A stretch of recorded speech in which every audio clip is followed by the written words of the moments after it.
Do you know why Europe and other parts of the world have become so reliant on China in such a short length of time?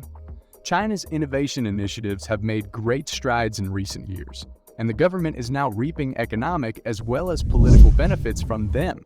China's Belt and Road program is another example of this success story. There's been a significant increase in the use of the new China Silk Road that links China and Europe for the shipment of Chinese goods to Europe. China has always had a lot of goals, and the Belt and Road Initiative is only one of them. Sells to the rest of the world, and this project is a big part of making that happen. In this video, we'll talk about how the Chinese building of the new Silk Road to Europe has made China a key supplier. So how does China want to expand its European commercial operations? Well, so let's begin. The first nation to create a link between China and Europe was Germany. Some of Germany's largest inland ports may be found in the city of Douai. To make matters worse, the city's efforts to create a more sustainable economy were stymied. Those who want to be among the first to hear about groundbreaking international projects, should subscribe to this channel. So, China didn't let the opportunity to profit from being an important crossroads on China's Silk Road pass them by when they urged that Douai give up its port for trade. In 2014, Chinese President Xi Jinping traveled to a number of nations, including Germany. Furthermore, he went to Duisburg to meet a freight train. To represent the city's integration into China's Silk Roads network, it was sent all the way from China. Each week, 30 Chinese trains traveled between the Douai Interior Port and the COVID-19 seaport. The typical distance traveled is roughly 1,100 kilometers. Iburg is the destination for about a third of all Chinese shipments to Europe. From there, they are sent by land and water to additional 92 distribution centers around Europe. Many Chinese-made goods first make their way to Iburg before being shipped on to the rest of Europe. There are several potential advantages for Duisburg as a result of its inclusion on the China-Europe Silk Road. Among the most notable events of 2018 was the drop in the unemployment rate. The unemployment rate in Douai was 12%. It used to be like that, but thanks to the campaign, a lot of individuals are now in stable jobs. Initially motivated by a desire to increase trade with Europe, China has now found other uses for this innovation. A good example would be the Beyond Road project. Chinese infrastructure projects are among the most well-known of these endeavors outside of China. Yet, China needed a connection to get it to Europe. This is because the infrastructure at the Duisburg ports was already top-notch. Chinese merchants were also interested in it. China has invested heavily in Douai during the last several years, and the city now hosts a diverse range of Chinese businesses. Douai has seen up to a 50% rise in Chinese investment since 2014.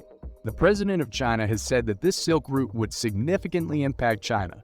When it turns 20 in 2049, China will be one of the world's most developed and politically stable nations.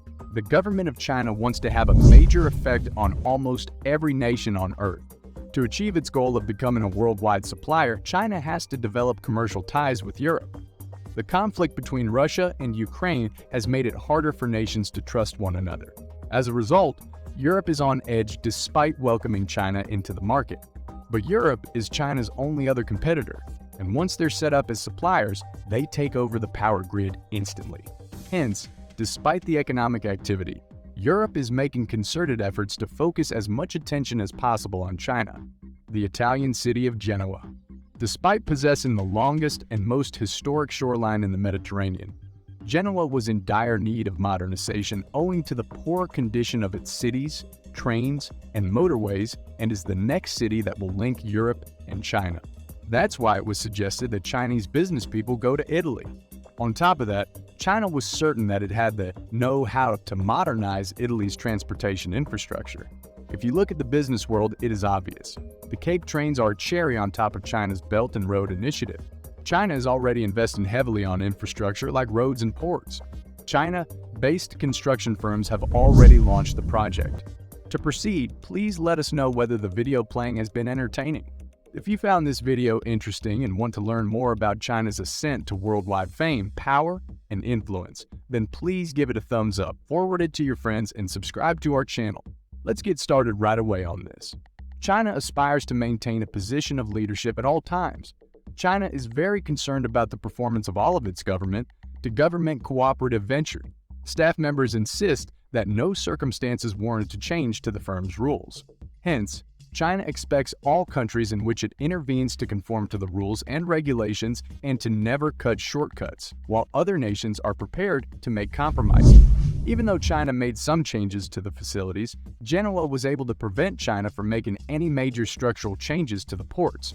Concern that China will control the globe is real, but when people consider the economic opportunities and improved standard of living that China offers, they are able to put such worries aside.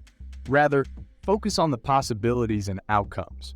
However, the administration's usual assurance that everything is under control means that these worries are seldom taken seriously. So, Genoa is making an effort to limit its dependence on China by imposing certain limits on the country. To prevent China from bringing in equipment or making changes to the port, they have blocked access. China has total control over the supply chain. The goods are received in the port of Genoa, where they are then assembled before being sent out to the distributor. Since there is no need for a middleman in this circumstance, the user experience is streamlined and all loose ends are tied up with shackles. After the CES and the CES, Lille is the third major city on the road from China to Europe, Collieries in Belgium. There, Alibaba is constructing what will be the biggest logistics center in all of China.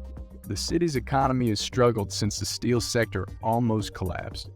In the 20s, they had no choice but to move swiftly. The alleged jobless rate has climbed beyond 20. Hence, at the time, the plan to allow China to use airports appeared like a fair bargain. Freight airports in Lech are available at all hours. In addition to their enormous capacity, these airports also provide excellent accessibility. As there is no prohibition on transporting goods throughout the night, they never lock their doors. There are now many more people with jobs thanks to trade between China and Liège. Liège's airports are a major economic driver, and their use only helps the city grow. It is expected that the airport cargo would have a beneficial effect on the local community. As China and the city would both benefit from the move, Beijing made the decision to choose it. But Europe is still under threat. The way China does business in these nations makes it hard for them to avoid being economically reliant on China. But this is something they strongly oppose. Moreover, China isn't the only nation to gain ground here. Countries that trade with China are developing their economies. China's climb to the top of global trade rankings in only a few short years has positioned the country as a role model, and the country as a whole is stronger as a consequence. Do you think the Silk Road will make Europe even more reliant on China, or that the economy should be the first priority for politicians? Speculate below in the comment area. Do you think both China and Europe will benefit from this situation? Is it your desire to see similar videos like this one? If you responded yes, then please subscribe to our channel, like this video, and share it with your friends so they may learn more about China's tremendous economic growth.